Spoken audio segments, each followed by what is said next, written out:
Τη σημασία δεν έχει η νίκη ή ήττα, αλλά η συμμετοχή και η διασκέδαση στο παιχνίδι. Επιπλέον, βελτιώθηκα στο να μην μαλώνω με τους αντιπάλους μου και τους συμπαίκτες μου και να λύω τα προβλήματά μου μέσα από το διάλογο.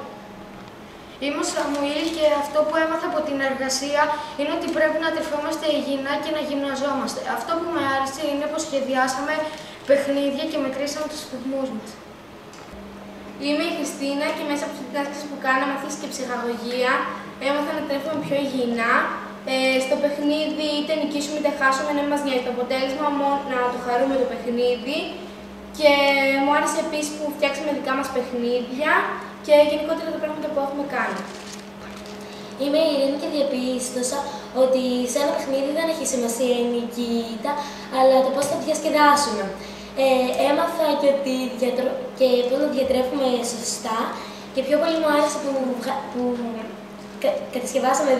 δημιουργήσαμε μάλλον δικά μας παιχνίδια.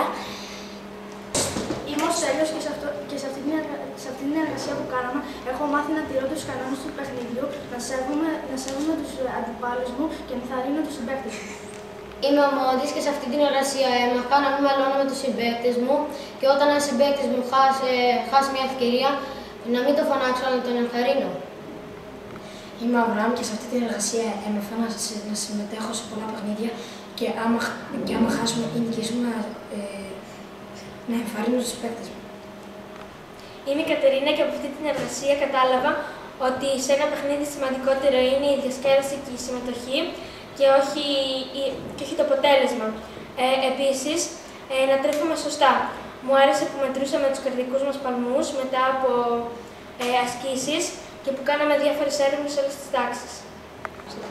Είμαι ο Κυριάκος και σε αυτή την εργασία που κάναμε μου άρεσε η ομαδικότητα και η συνεργασία που υπήρχε μεταξύ μας και επίσης μου άρεσε που έμαθα πώς να μειώνω την ποσότητα του φαγητού.